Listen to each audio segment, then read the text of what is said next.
do you actually know anymore? There aren't. Well, half of them, no, a lot of them I don't know. But I watch those award shows. I don't know why I do, but I get a kick out of them, I admit. Me too. And half the time, no, I don't know all the, especially the music ones. I don't know all, but I like when they sing, and I feel like I know what's going on a little bit more, like I know what's going on in the world of music, even though I don't, but if I watch the Grammys, that be. Then you're experiencing the music. Education for a whole year. Oh, that's Becky. Yeah. All right, it's 6:06, so I'm going to go ahead and hit record on our reading and give a brief intro to Pam, who is our poet this evening. I'm so excited. I'm going to hit record. Awesome. Okay. And for accessibility purposes, I'm also going to drop my intro in the chat so you guys can read along with me. Hopefully everyone can hear okay. Let's see, where's our chat here? Chat. Let's see.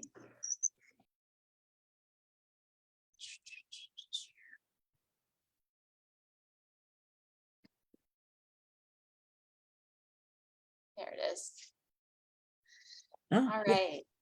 So thanks everyone for coming, and on behalf of Sundress Publications and Poets in Pajamas, I would like to welcome Pamela Murray Winters. Pam lives in Maryland. Her poems have appeared in many journals and anthologies, including the Gettysburg Review, Gargoyle, and Beltway Poetry. Her debut collection, The Unbeckonable Bird, with FutureCycle Press, was published in 2018. She has an MFA from Vermont College of Fine Arts, and she received a 2017 Maryland State Arts Council Individual Artist Award. She assists with the legendary Evil Grin Poetry Series in Annapolis and organized the 2017 Writers Resist reading there.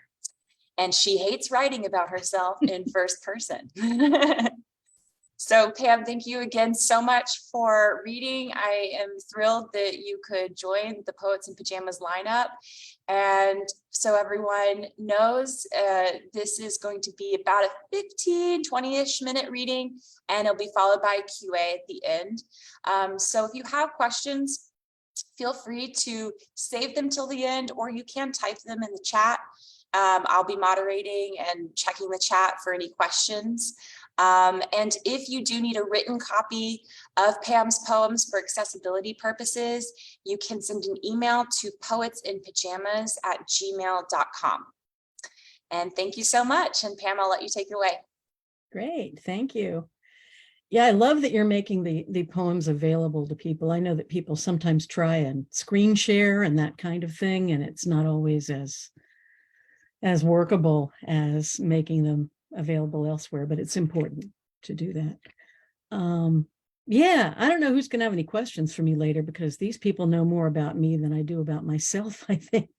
Probably heard these poems before, but I'm not writing a lot that's new that I'm ready to share yet. So these are mostly from a manuscript that I'm shopping around right now, and a couple are just from somewhere else. So, but they're all mine. Okay. Figure out how to do this. There we go. All right. Boy, now my throat's going on me. Okay, I'll start with Cleaning Wild Leeks. Their burgundy stems like foot bones, hard but fragile, essential. Their butt ends round and white, a trail of kinked roots like hair from a grave. Green flourishes that ought to flank some ruffled orange flower. What is to be eaten here? Whatever appeals. Someone has ripped these from alongside the Rappahannock and sold them to us as a treasure. Use them before they wilt. Now I hold them under the tap, stroke the leaves with my thumb, and scrub the bulb with all fingers. Some writer at Bon Appetit says they're filthy things. I can't get every trace of dirt to disappear. They keep remembering the mud. My grandmother, a farmer, always said, you have to eat a peck of dirt before you die.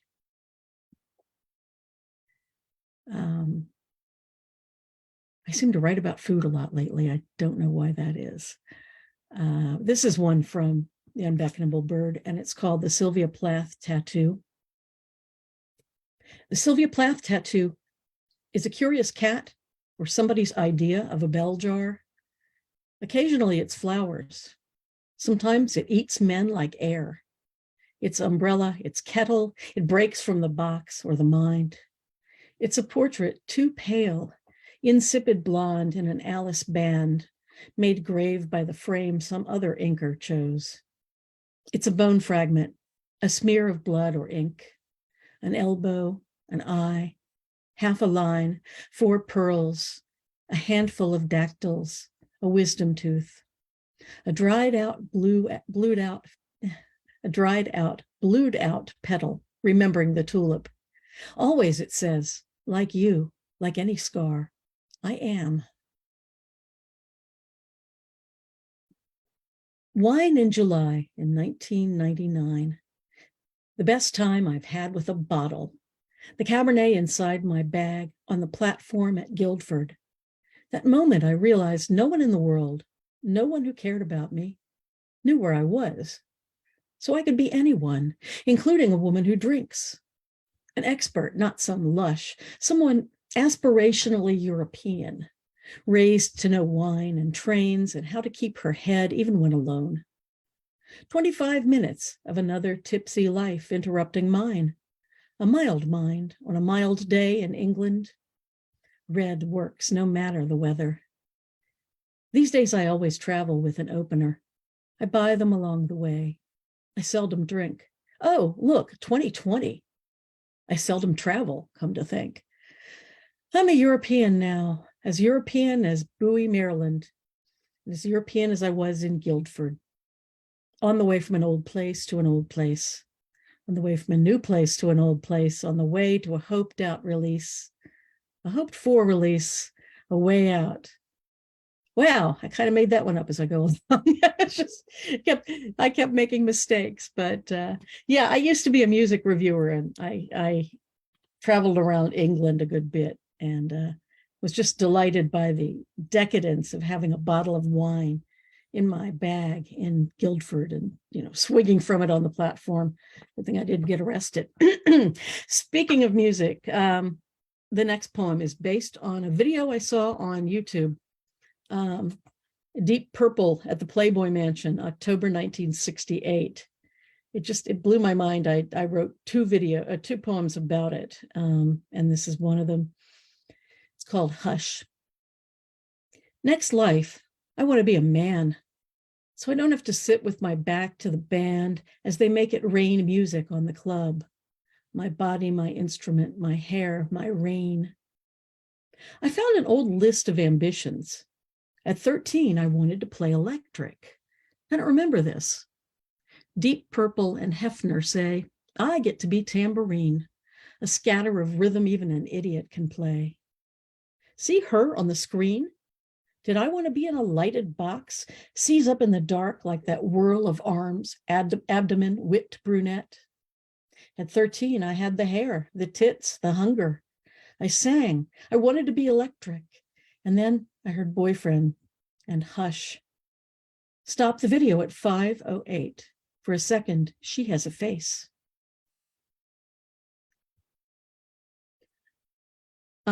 This is the Race. It's based on The Amazing Race. Watch a lot of TV. In fact, most of my poems here are going to deal with other poets, other musicians, TV, do a lot of that. The Race. This season, The Amazing Race, premiering tonight, features a team of 2 goths with names like Cherish and Pumice. An act for the cameras, a folie à deux, or did one of them, a wearer of Oxford cloth with tiny buttons, a moderate Democrat with an unpierced ear, fall hard for the other and change, all black and pink, clown white skin and obsidian claws. Mom loved the oddballs, married one, raised one. Eighth child of 10, she moved to the city, then back to the mountains when I was grown. She called it back home, but whose? Not mine, but it's where we are in the end, our way station. She never watched this show, never teamed with me for a race around the world. The gerbera daisies are wilting. I'm in borrowed clothes. Should I be holding her hand? On the other side of the room, she's dying. Yesterday, she spoke for the last time. Tonight, her eyes are closed. Her hand drifts aloft limply. I want to lift her and run west against the clock. I want to paint my face clown white with a tear, make my character quick and clear. It was a true story. This is another true story, and it's called Jumpstart at Emily Dickinson's grave. I'd already stopped my car. His was the colors of the label on the Pepsi bottle left in a yard by an unlicensed landscaper, or a dirty picture of clouds. He had hair, could have been any age. I didn't look closely enough at his eyes to think of Sherry. As I opened my hood, I thought, what if he attaches the cables to me? Black for the ground, red to go? What if he drains me or my car and leaves me in the land of the dead, called home atop Emily? I didn't trust him at all, but I stayed, trained to comply. When he was done with me, when his power returned, he lingered, so I fled. As far as I know, as far as history knows, Emily, bone quiet, stayed safe. This is about a teacher I used to have, and a story he told once to a group of us. The great poet cried at the table, remembering the memorial service of the greater poet, a name you'd know, a woman he'd once known well. He said the door was guarded by tall, stern women who wouldn't let his kind soul into the hall. 30 years before, they'd been friends. He drove to her cottage on a winter night. She laughed that he'd taken the chance. And this is where the waiter brought the starter, hummus, muhammara, baba ganoush. We, his student friends, ate in incantatory silence. Then he poured the wine and began again, in the recent past, with the loss of her, the gates closed to his gender, and all our words were soft and broken. And I partway wondered if this lion saw irony, partway wondered about that snowy evening, and partway analyzed our places at the table. Wish I were closer. Reckon. When I meet a poet on the road, we don't talk about God. It's fees and fixing the car, the president and who has a virus. What's the best beer on tap? Submit. As my companion preens and wields a toothpick, what shimmers in you, I want to ask? What ties you to the chair? But the bill is due. And it's this again, reckoning the share. We push back the beating of wings in our bodies and settle. Well, I am flying through these. I'm on the last one here. Let me grab a drink first. No red wine available. You'll know the model of this poem. It's called My Guest House, after Rumi. And it is my last poem, so feel free to ask questions when we're done. My guest house. I never asked to be a landlady.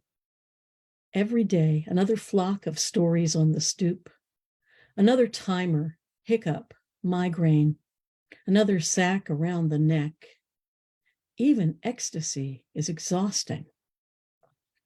My smart-ass friend says, not all guests are invited guests. Remember hospitality. So here's gloom with the giant ebony dog. Here's jealousy in tight, spiteful pants. The copious scuffed baggage of nostalgia. Here's red-faced, odious arrogance, mincing regret, swagger swinging a light purse. Inevitable anxiety, always shacking up with someone. So many squeaks on the stair 24/7. So much rough folding of fitted sheets. All will need rest, all will need soup. And don't think they won't redecorate. The ones who've endured have learned to make themselves at home. The smart-ass friend says, go with it. Let joy's dance beat the carpets of dust, and let disdain sniff it up. Let lust unmake the beds and gloom lie in them, and the giant dog sleep where it wants. Let the dog's muddy prints pattern your rug. Let the lot of them clear your cupboards and leave rings in every bowl. Anger will tell you when it's time to repaint. The smart-ass friend is right. How old was I when I realized it was my livelihood, this house of fools? How quickly the world is narrowing until I am the house and a caretaker keeps the books and the key. So that's it. Thank you. Awesome. Thank you so much, Pam. That was great. Did anyone have a question? I can definitely kick us off, but I feel like we've got a group here of well, I had the question about where's the wine, but it's downstairs, Bernardo. Yeah. Any questions? I'll kick us off. So I really love the sort of the ways you're pulling in your everyday moments, and they kind of have these like anecdotal stories and a lot of these poems and things that you hear, and I really appreciate that. And I was thinking about, I think it was the second to last poem, Reckon, about what poets talk about. I love that so much. And the question, what shimmers in you, what ties you to the chair? And so I guess my question is kind of like, what is inspiring you? What draws you when you get an idea to write a poem? What is it that you're kind of chasing after when you write? Well, I should have a ready answer for this question. I really don't. I get lines. It starts with the sound, usually. It starts with lines, the sounds of words, and I don't entirely know where they come from. I know that makes it sound all, cosmic, and maybe it is, but I don't sit down and say I'm going to write a poem about, when my mother was dying and I was in the hospital room watching The Amazing Race, or any of these things. It happens. But I do know that one thing that inspires me to write is viewing or experiencing any kind of performance. When I go to a concert, when I hear another poetry reading, things just kind of spark. And I don't know if it's necessarily things that I experienced in whatever was being shown to me. I don't know what it is. Something's calling to something, I think, if that makes any sense. Yeah. I used to be a music reviewer, and also an insanely passionate fan of a musician who traveled around to his concerts for a couple decades. Some of you know about that. So I've spent a lot of time around creative people, and yeah, they interest me because they're all different. They're all wired differently. They're all driven differently.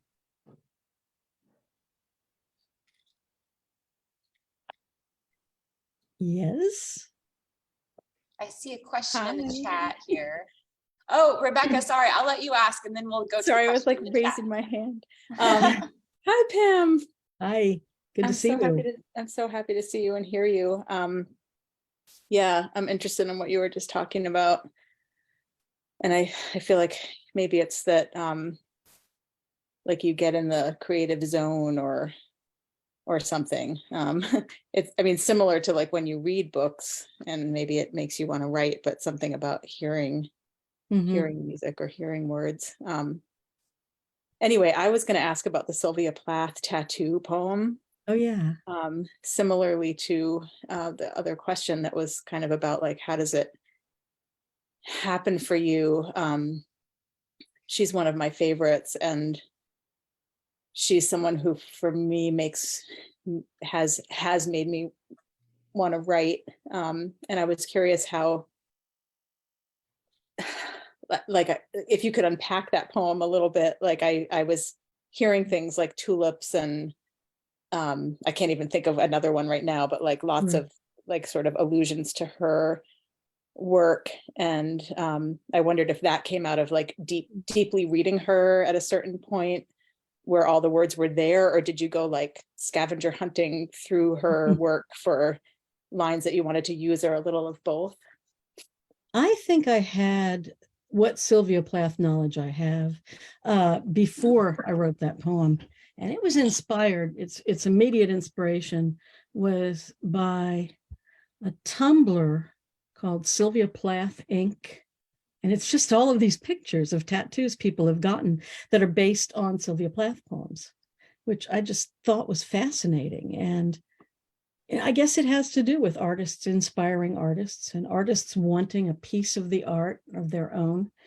And yeah, I didn't look for things. I put tulips in there before I realized that there was a poem, very famous poem that talks about tulips.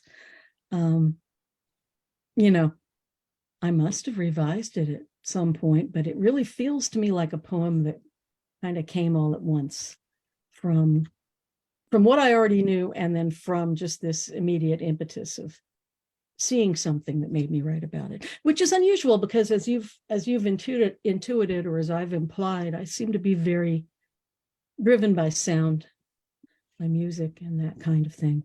So, well, it's cool to know, like, I figured it was maybe metaphorical tattoo, like, you know, the way that she imprints us with her words, but yeah, literally it is that too, probably, but it's also like the site that you found with literal tattoos. So that's so great to know the backstory. Thank you.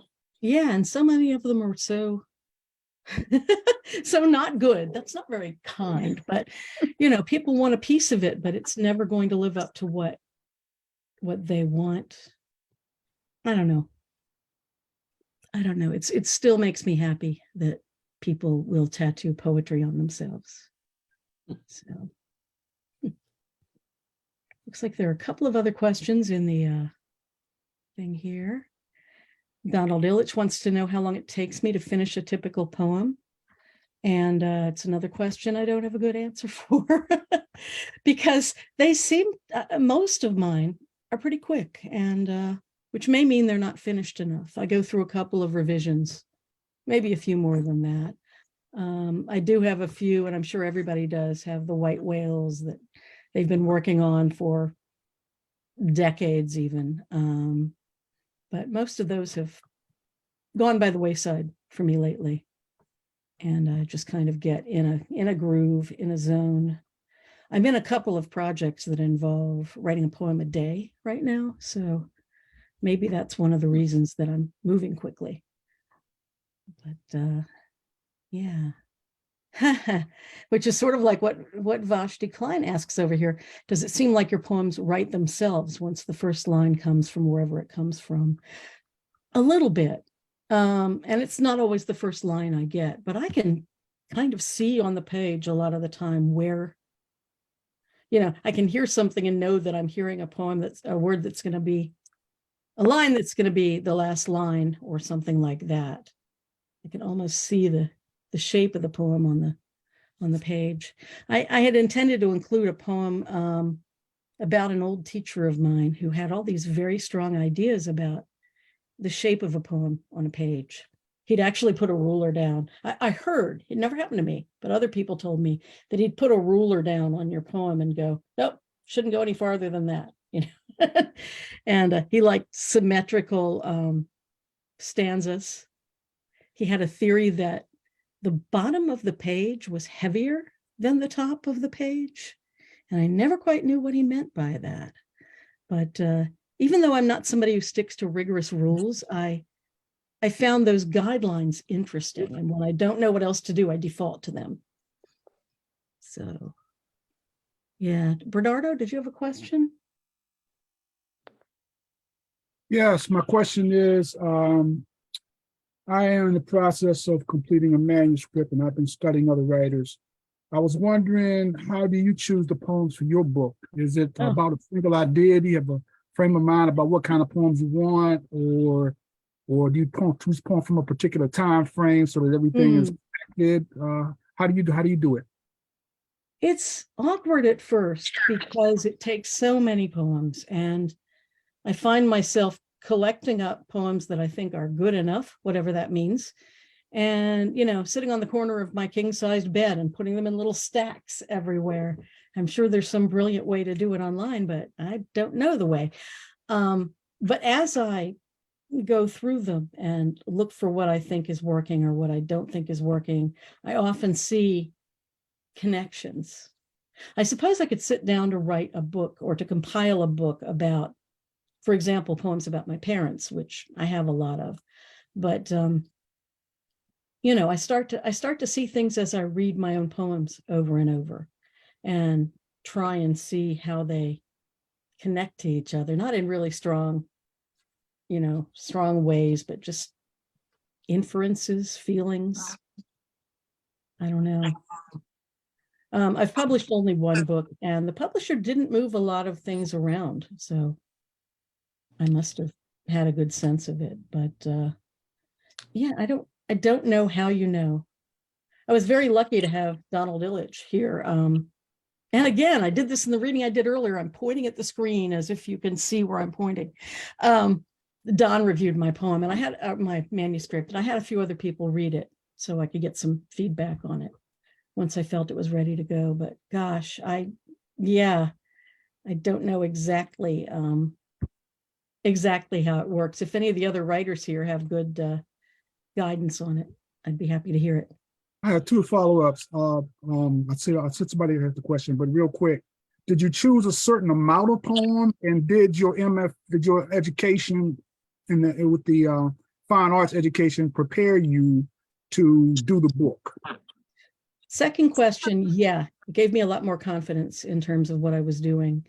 I'm sure I learned concrete things as well, but it was just more a sense of, feeling like I knew what it meant to be a poet, whatever that means.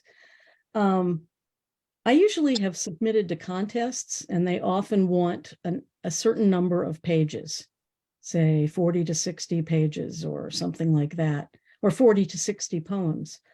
I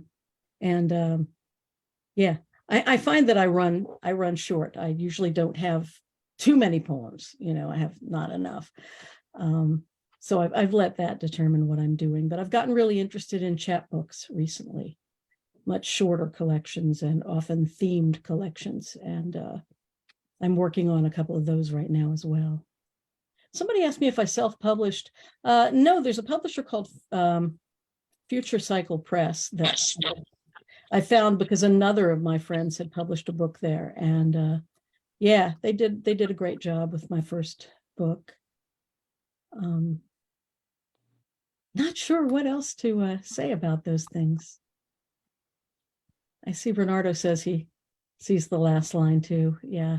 Sometimes when you know where you're going, when you're writing a poem, it helps. But I find I have to keep an exploratory kind of mindset as well. Shirley's raising her hand.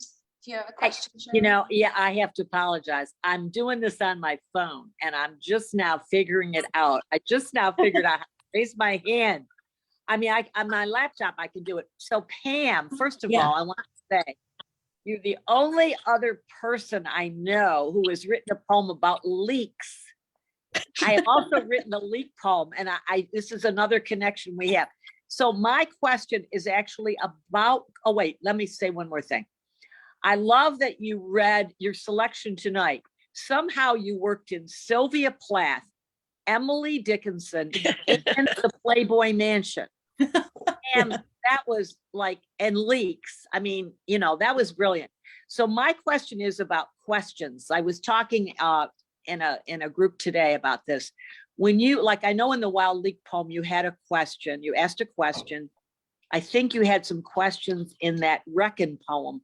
So when you're writing a poem, how often do you think you include a question, or does it just, as you're writing it, if it seems right. In other words, you're not just asking it as the writer, but you're putting it in your poem.